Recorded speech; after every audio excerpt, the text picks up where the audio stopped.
New waifu, new review. It's time we talk about Lohengrin and of course the day one first impressions and where she is right now on the tier list and how we're feeling about her.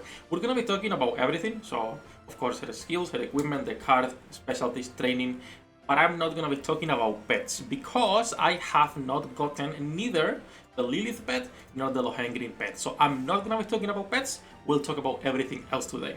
For pets, when I update the tier list, I will be posting on Discord as usual, so feel free to join with the links down below.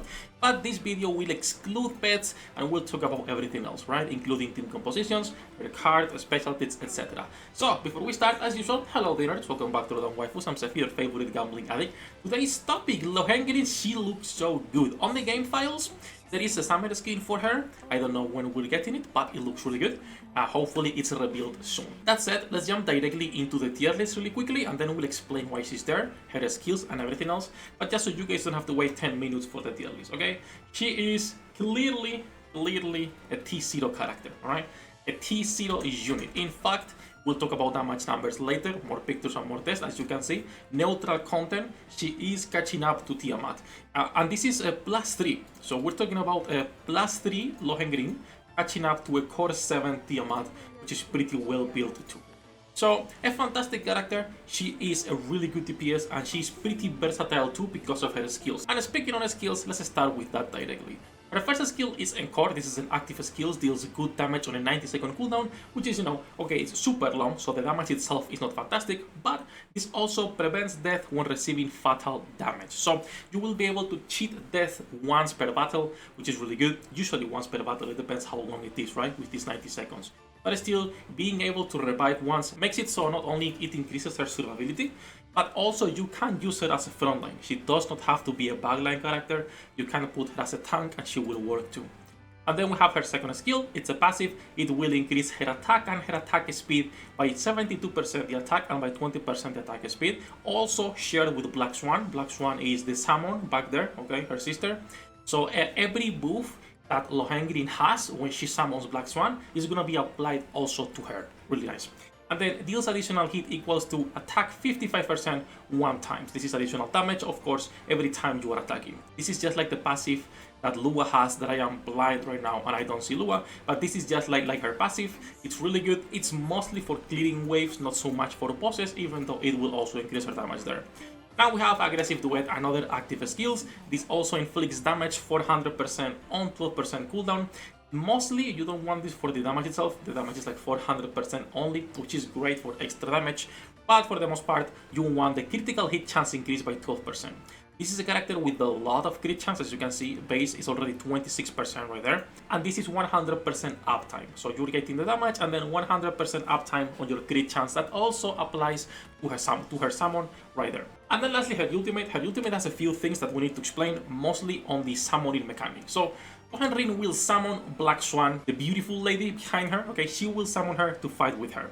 She will summon her directly on the front line, meaning she will be able to directly start taking damage for the team. Black Swan with the same level as a summoner for 12 seconds, the summon's HP is also the summoner's HP. But the important part, and this buff right here, which is what people are not checking, is that this will change the condition for the ultimate.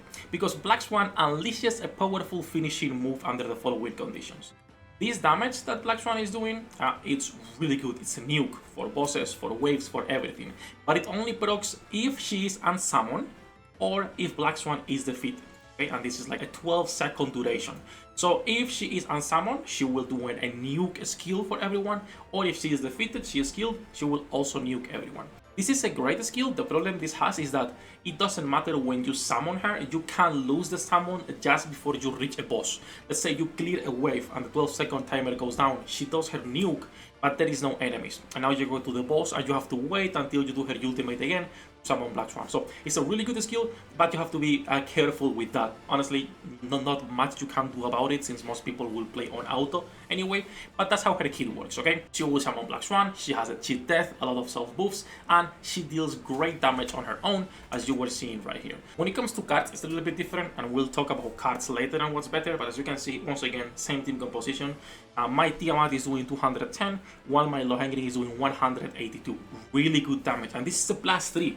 If they were the same dupes, she would be out DPSing my Tiamat on specifically this boss. That was on bossing, not on campaign. It depends, of course, on the team composition, it depends on investment, on 1,000 different things. That's about her skills. Let's actually talk a little bit about equipment, how you want to be building her, the card, specialties, and everything else in between. Let's go to her character page directly. She has a few things, but she's a pretty simple character to build. She has literally the same build as Tiamat. When we talk about the weapon, you of course want to be going with crit and attack. Right now, Iron Dite is the weapon she can be using. I have one with double attack, one crit. I could be getting probably something better, but this is working fine for her. When it comes to her chest, it depends if she's on the back line or it depends if she's on the front line. On the back line, you could be going for more damage, something like this one. On the front line, I would always recommend running a Goddess Armor just for the, sorry, not a Goddess Armor, a Gold Armor just for the extra healing receive. It depends how you're using her, that's what I would be going for. When it comes to the Trinket, crit chance is what you are looking for, but once again, it depends, right? If I'm bringing it as a front line, something with quadruple HP and then melee attack, this is really good, because this ring will work both front line and back line. If you want to be running here just as a pure DPS, you could be running instead something like this for the extra healing, the extra crit chance, etc. The Tempest helmet will probably work better than the ring. And same for the Crown of the Dead, right? Both pretty good. And then lastly, I don't think we need to explain this, but runes, it's always critical damage for your DPSs. Always. The only exception would be Lancelot, and it's because she scales with HP. So crit damage 100%, I'm running a triple crit damage plus refinement 100, so you can get an extra 30%. And with that, as you can see, she is catching up to my Tiamat Core 7. Let's talk about cards a little bit if you guys want. Before we talk about cards, okay, also her card, we have decided to put for now on T1. And there is a couple of reasons for this. Let me explain what the card does, and then we will see into why she's a T1. It's giving melee attack and ignore damage reduction, which is good buffs, and then Swan's Duality. Swan's Duality increases basic attack and passive skill damage increase by 35%. It's gonna be increasing her Black Swan damage and all of her skills and her basic attack. This is kind of like a universal card you can put on any knight, but it's not providing that much for the team, right? Let's say you are running Ran card, it's still more versatile, even though it's giving me less damage than running her own card. You can still run an Nessa card, and it's giving you not only the buffs, but you're also buffing your team by 36%. And then the card that personally was doing better damage for me on single target bosses was the Lua card. Again, single target bosses. There is 1,000 different situations. Some people were having way better results with her own card. I think her card is good, it's just that it's not a universal card, just like the Lua card, just like Anessa or the others. That's why it is a T1 rather than a T0. I'm not going to be talking about pets. Like I said earlier, I do not have a pet, alright? We got pretty unlucky when it comes to pulling for them. I'm still pulling. So let's talk a little bit about the rest. When it comes to specialties, once again, it's pretty similar, attack and critical damage. I got semi-lucky, double crit, one attack. I would like to reroll one of them for purple, but I just don't like wasting my Mystic Stones. Mystic Stones, I feel like it's such a scarce resource, right? That I like saving for new characters and to make sure all my characters have just basic lines, and then I'll worry about rerolling for perfect. Because rerolling for a perfect crit, it's only a 3% increased crit. That level of min-maxing on trying to get from a 27 to a 30%, it's only for endgame, and in my opinion, should not be done unless you're an spender. You should be already pretty good or pretty happy with a critical at 27 rather than trying to reroll for a 30%, right? And then her training is actually pretty decent because it's HP that she's getting, and then she's getting a lot of extra passive stats right here. Honestly, I will say it's kind of like a medium priority in order for her training, because the HP is not something that, you know, she will directly benefit from unless she is used as a frontline, because you still have the cheat death mechanic anyway. But all of the other stats will help her increase her damage a lot. I want to get her at least here to the 5% increase HP, but I need Transcendent 5. I will keep pulling for her while the banner is up. The problem is that I have no gems and I should probably stop. But I like pulling. Developers, can you send like a couple of multis on the mail? You know, just asking politely. Can we get a couple free multis on the mail? But as for her training, I think it's a medium priority because she's one of the best DPSs in the game, so no reason to not train her. But of course, when we talk about HP, it does benefit your team, but it's not something that is like, for example, Tiamat with the crit and all of those buffs, right? If we go to training right here, as you can see, it's nice, but you can get a lot of HP from other places. I have right now a 27% HP on my training buffs. Moving from that though, that is about the training, that's everything on the character itself. Let's talk a little bit about team compositions, right? Like I was saying earlier, because I think that's also something people were talking about, and then we'll go into pros and cons. When it comes to team compositions, I feel too many people are focusing on her being on a pure Knight team, that she needs to be on a pure Knight team. But she is literally a Tiamat character. You can put her on any team and she works. She does not need anything. Now, of course, right? If you're bringing her with Lancelot, if you're using a K team, if you're using teams that can benefit from this cheat death and you can bring multiple characters with similar mechanics, it's gonna be better. But as of right now, it's not necessary, it's not mandatory. I've been pushing, I finished the new campaign on normal and hard, and the team I was using was this team right here. So both Lancelot and Lohengrin, I was using both of them as my front line, then I was using Diane and Neovediver, and then on the back, either my Tiamat or maybe another healer if I need more damage, right? It depends on what I'm doing. So far, I'm gonna be 100% honest, I just don't see the need to be making a full team around her. She's plug and play, she's like Tiamat. She does not need a team around her. Of course, a Knight team will be better for her just because you can benefit from the buffs from Diane, but it's not necessary. I don't think you need to be putting her on a team with K specifically, because yes, they will be good, and probably on PvP they will be paired together, but I don't care too much about PvP personally. But when it comes to PvE, you can put her on any team. But once again, like I was saying, she does not need a specific team, so you can put her anywhere you want, and she's gonna be working out of the box. Let's talk a little bit lastly about pros and cons that we've added into the website. There is a few things that are good, and only one thing I personally believe is like a downside itself.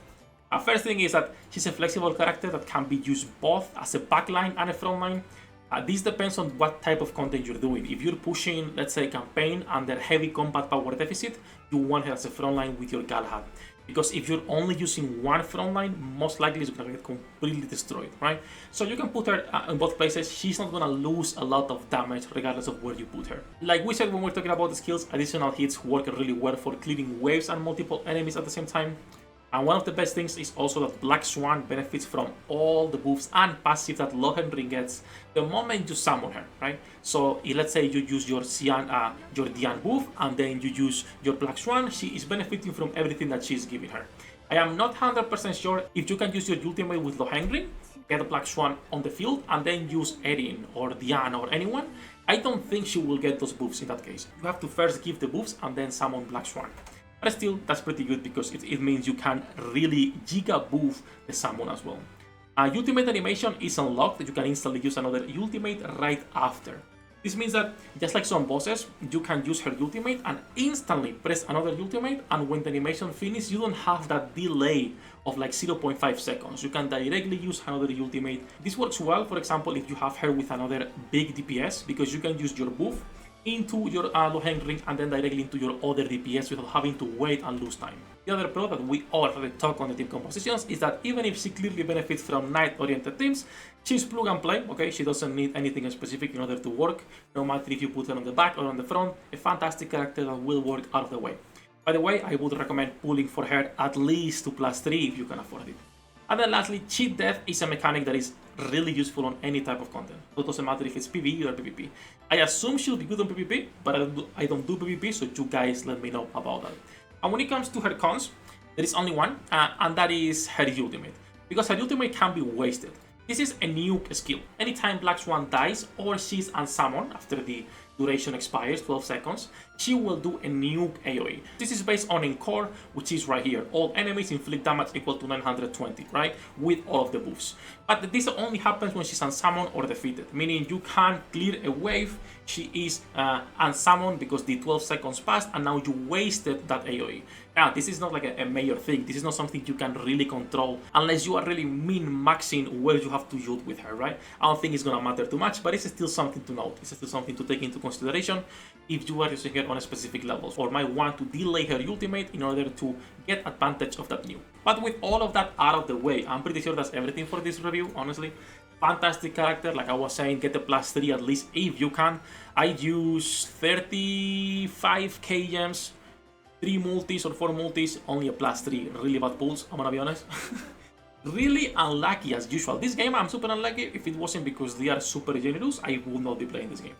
I'm a spender, of course, but also because they are pretty generous in terms of how many gems they give, so I can't complain on that regard. All that jumping aside, as usual, we are live every single day. Link in the description down below. Love you all bastards. Good luck with your pool dinner rates. I'll see you in the next one.